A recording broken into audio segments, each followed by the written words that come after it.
The street smelled faintly of wet asphalt and old coffee, the way it always did after an early drizzle. I had my hands shoved deep in my jacket pockets, though the air wasn't cold, more empty than anything else. I had no real destination, just pacing between the row of houses I had memorized block by block, pretending I knew what I was doing.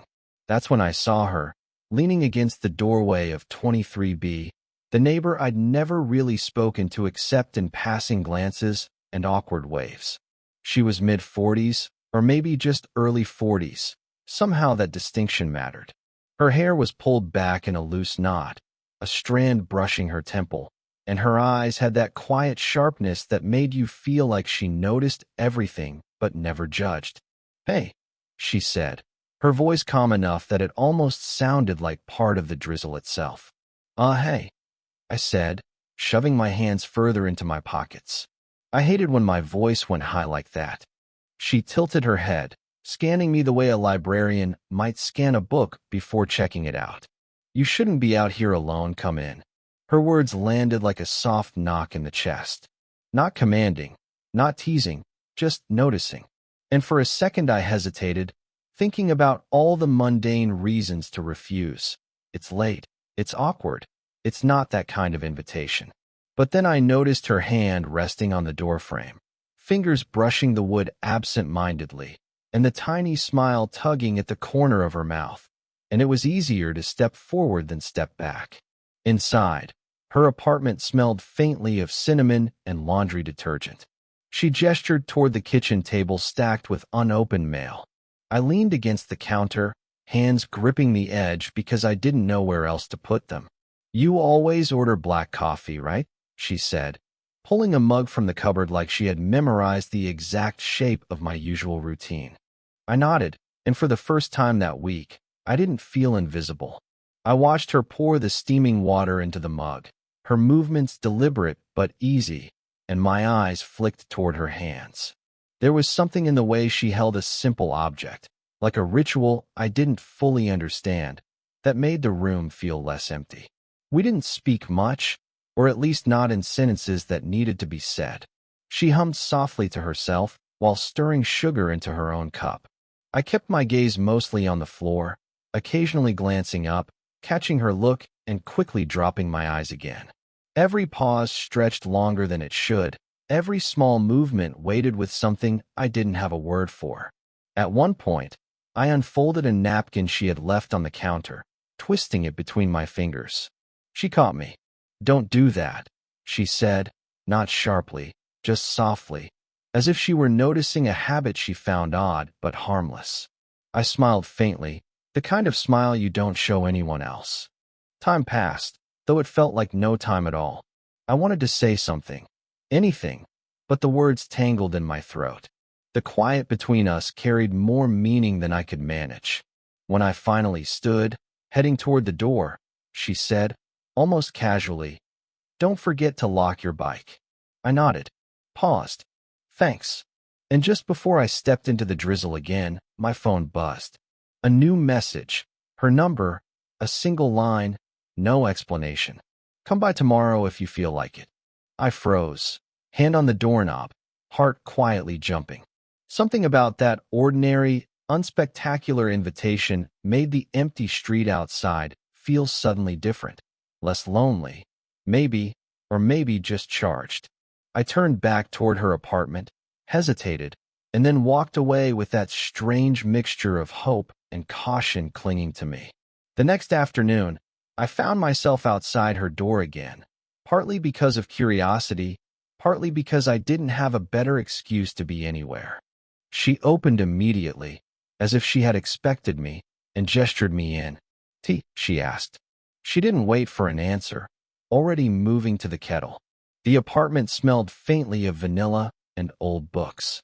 I noticed how the light fell across her kitchen counter, catching dust motes like little suspended sparks. I perched on the edge of a chair, hands resting on my knees, noticing how her presence seemed to fill the space without effort. She moved around the kitchen with quiet precision, setting 2 cups on a tray. "I always make it too weak," she said, almost apologetically, and I caught the small humor in her voice. Perfect, I said, though I wasn't sure if I meant the tea or her. As we sipped, she hummed a little tune, then paused. My daughter used to love this kind of tea. I'd make it for her after school. She's away now. College. The words were simple, but the weight behind them made the room feel larger somehow. I nodded, unsure of what to say. I felt the old ache of being 20, thinking I should understand the world, but realizing how little I really did. She caught my glance and smiled faintly. Don't worry, I don't expect you to. There was a pause, a quiet hum of the kettle cooling, of sunlight shifting across the floorboards. I imagined a dozen scenarios. What if this felt like more than it should? What if she regretted inviting me? My chest tightened slightly, though I couldn't tell if it was worry or longing. I offered to help clear the tray. She let me, and our hands brushed as I reached for the cups. Just a fleeting touch, but enough to make my stomach skip. She didn't comment, didn't pull away. She just smiled, soft and knowing, as if acknowledging something that shouldn't need saying. So, she said, finally, leaning back against the counter. Do you ever feel like the day stretches out and you don't know where you fit? I considered lying, but didn't. Yeah, I admitted. A lot, actually. I twisted the napkin in my hands, watching the fibers crinkle. Feels like I'm paused, waiting for something, maybe. Her eyes softened. I get that. More than you know. She sipped her tea, not pressing further, letting the silence carry weight instead of words. We stayed like that, watching each other across the table, listening to the faint hum of traffic outside. I noticed how her fingers traced the rim of the cup, how she occasionally glanced out the window without really seeing. When I finally stood to leave, she touched my arm lightly, a brush so quick it could have been accidental. But it wasn't. Her eyes met mine, steady and unblinking, and a small, almost imperceptible smile curved her lips. I froze for a moment before nodding. Thanks for today. She let go, her gaze lingering just a heartbeat longer than necessary. I stepped out into the street, the tea warmth still clinging to my palms. I don't know why that moment stayed with me. Maybe because it felt like someone finally saw me. The rain had started again, soft at first, then heavier, drumming against the sidewalk. I lingered outside her door, debating whether I should knock. My fingers twitched in my pockets, restless, unsure. When she opened, I realized she was holding a stack of laundry, her daughter's, I guessed, folding them slowly. She smiled, faint, tired. You're here again. Yeah, I said, scratching the back of my neck. I wanted to. Words failed. They always did. She tilted her head, motioning for me to sit at the counter. I did, my knees brushing against the chair legs, gripping the edge to stop from fidgeting. She set the laundry down carefully, then reached for a towel. The air felt charged in a way I couldn't name. A pause stretched between us. She hummed softly while folding, her fingers brushing the fabric in small, deliberate motions. I wanted to say something, anything, but I didn't. At one point, she glanced at me, and I caught the hesitancy in her eyes, the slight tightness around her mouth. She wasn't retreating exactly, but she wasn't giving in either. I thought about pressing closer, leaning in. But just then, a knock at the door made her start slightly. Her daughter, home early from class, no doubt. I froze. My chest felt hollow, my words tangled somewhere between thought and action. She opened the door, exchanged a few casual words, and then her daughter disappeared down the hall. She closed the door slowly, a hand lingering on the frame. We stayed quiet after that, the tension thicker, a charged pause I didn't know how to break. I reached to stir my tea, clinking the spoon against the cup, just to move, to anchor myself. She watched me, expression unreadable, and my gaze flicked to her lips for a brief, unworthy second. Then, almost accidentally, our hands brushed as she reached for the sugar. The touch lingered a heartbeat too long, enough to make me catch my breath. I wanted to say something, anything, and yet didn't. I stood finally, stepping back as if to distance myself. She met my gaze, slow, unwavering, almost challenging. See you tomorrow? She asked, soft, almost casual. I nodded, my throat tight. As I turned, I thought I heard her sigh, or maybe it was just the rain. Halfway down the hall, I paused, imagining leaning back, closing the gap between us. Imagining the near kiss that didn't happen. Imagining all the things that should be forbidden. And then I walked out, heart pounding, soaked in the quiet ache of what we almost did. It was late afternoon when I found her on the small bench by the park. The air smelled of damp leaves and wood smoke from a nearby cafe. She was holding a book, but she wasn't reading. She looked up as I approached, eyes soft but wary. "Hey," I said. She didn't respond at first, just shifted slightly, tucking a loose strand of hair behind her ear. I sat down beside her, careful to leave space. Not too much, not too little. The silence settled like a weight, both comforting and suffocating. You saw him today?" she asked quietly, nodding toward the path where kids walked home from school. Her voice didn't carry judgment, just awareness. I hesitated. "Yeah, I didn't mean to bother you." She shook her head, eyes softening. "You don't bother me, but I worry. About things. About what this is." I wanted to protest, to say it wasn't anything yet. But my chest tightened. I don't know what it is either," I admitted, twisting my hands together. "I just feel like, I don't know." Paused. Her gaze lingered on mine, steady, open, exposing cracks I hadn't meant to show. "I'm worried I'll want more than I should." Her words trembled slightly, not with fear, but with honesty. A pigeon hopped nearby. We watched it, both quiet. I imagined leaning closer, the faintest brush of our lips, and the tension nearly broke me. I glanced at her hands resting on her lap. She caught my gaze and didn't move away. My stomach tightened. I could reach out. I could close the distance. But then, a laugh from a passing child broke the fragile bubble. I pulled my hand back. She noticed, didn't comment. Instead, she spoke softly. "I'll like this, even if it's complicated." I nodded, words failing me again. My mind swirled with what-ifs, every quiet, small act of closeness now feeling monumental. The weight of the unsaid pressed on us. The bench felt smaller, charged, a place between ordinary and dangerous. She leaned slightly, and for a fraction of a second, our faces nearly touched. My heart raced. I imagined what it would be like to close the gap, to confess, to stay there forever. But the moment passed. She shifted back, her hand brushing my knee lightly, almost accidentally, or maybe deliberately. My chest ached at the small gesture, louder than any words. I wanted to ask, wanted to hear her admit it.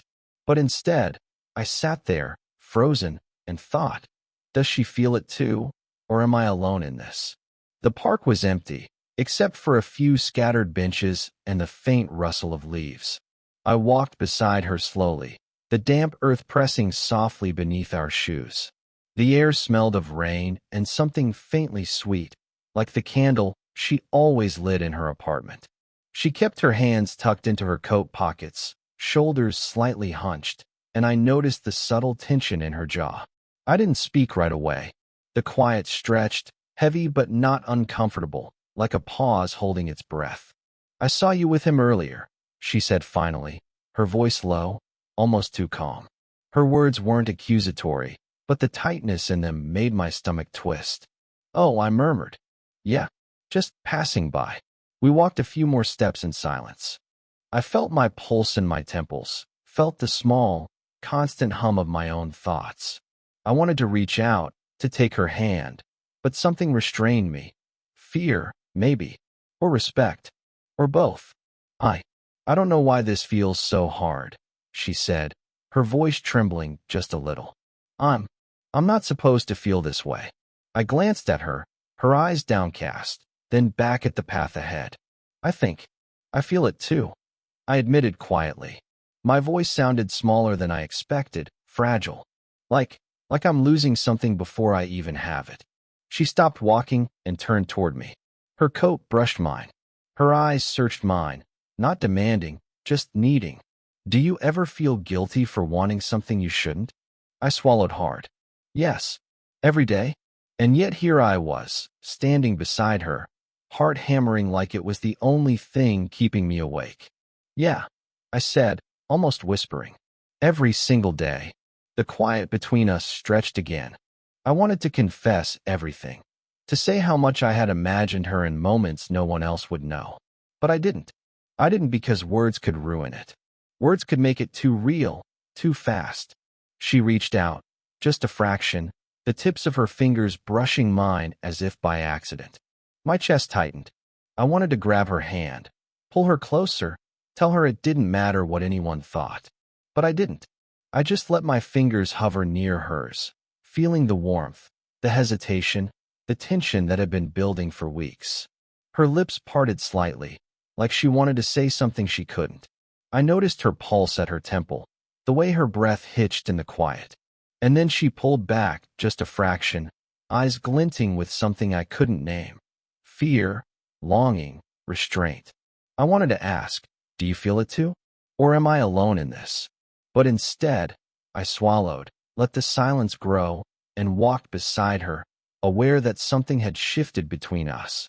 Something fragile, something dangerous.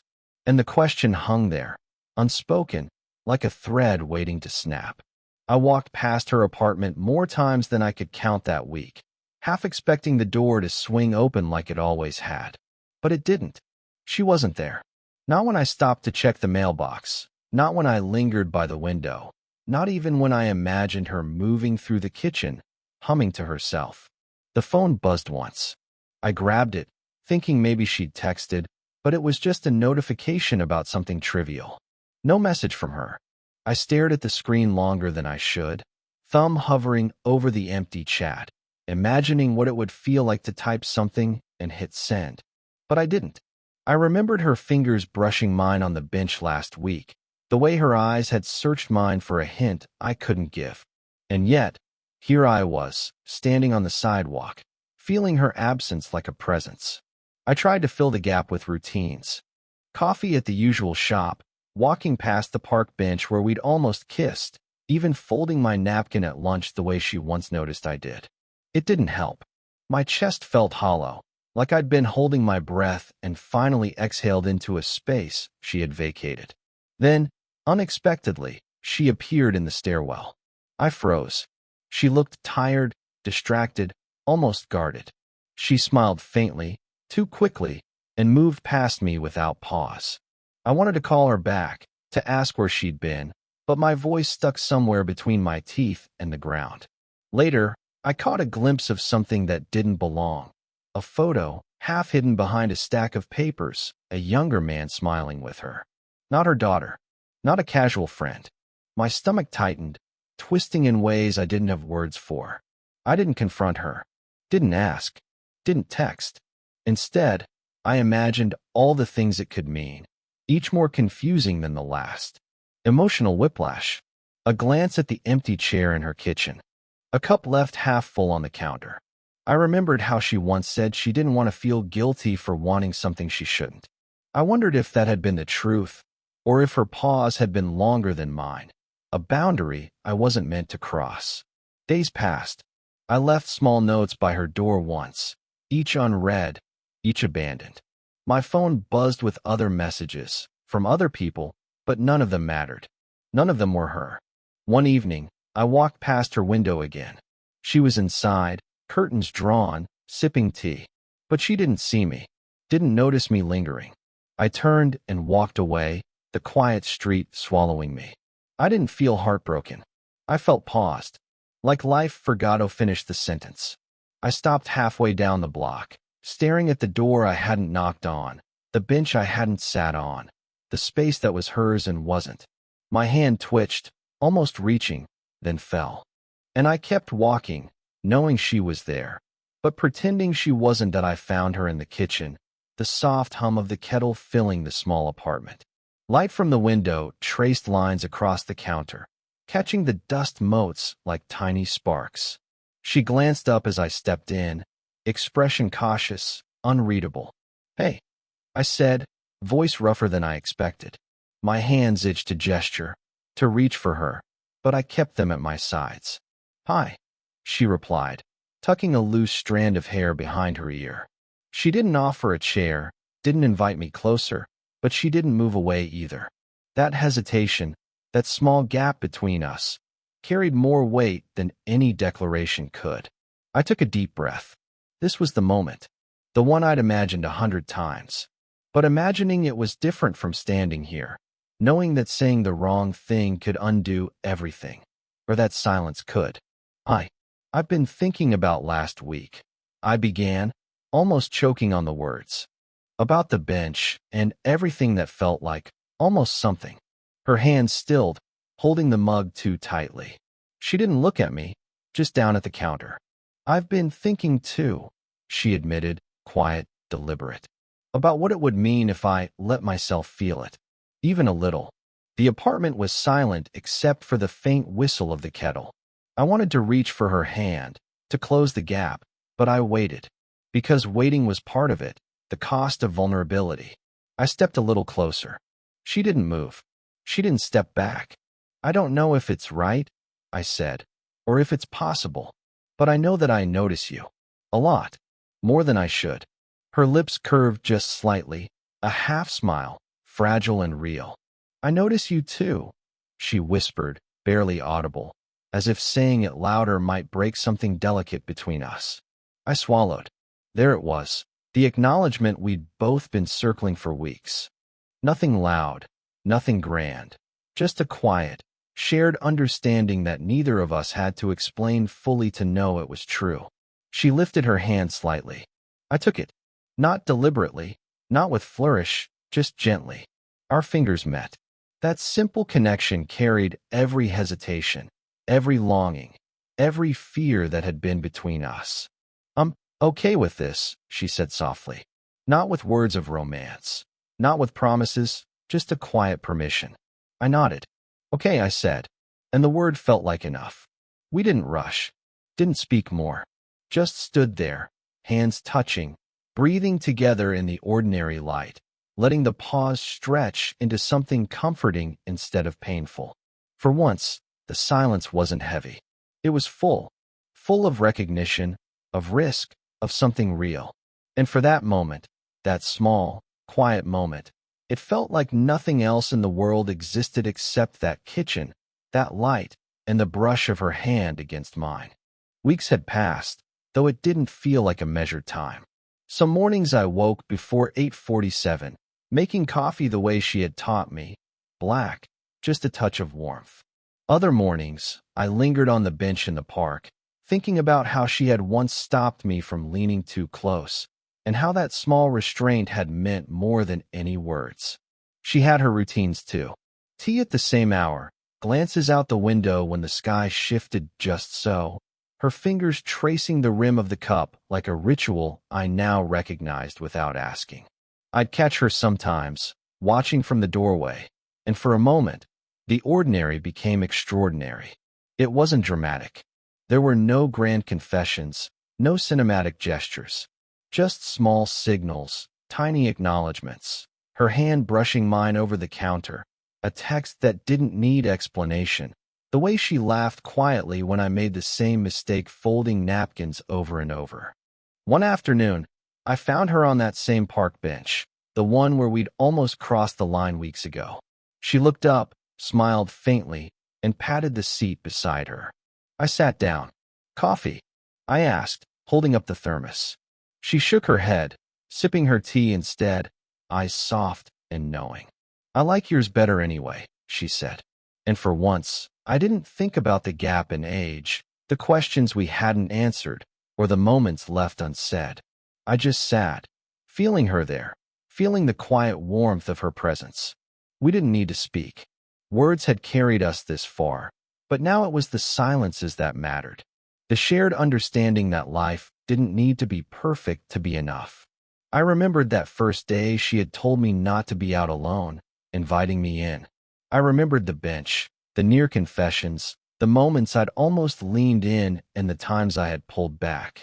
Every pause, every hesitation, every subtle gesture had led here. And now, here felt ordinary, full of meaning, patient, steady.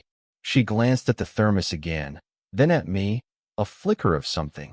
Maybe mischief, maybe reassurance. I smiled faintly, the way I had 100 times before, because she knew me well enough to see through the half-smiles and pauses, to read the quiet notes between the words. "I'll make your coffee tomorrow," I said softly. Not a promise, not a vow. Just a statement of what we did, day by day, quietly building a life that felt ours. She nodded, her hand brushing mine as I set the thermos down. "Okay," she said. That single syllable held more weight than any grand confession ever could. The sun shifted, warm on our shoulders, and I realized that love didn't always announce itself with fireworks. Sometimes it simply sat beside you, steady and true, in a kitchen, on a bench, or at 8:47 a.m., with coffee and tea and the quiet acknowledgement that you belonged together. And I thought, finally, with a small, private smile, this ordinary, unremarkable, achingly real thing is enough. Did this story stay with you? What kind of quiet, real love stories do you want to hear next?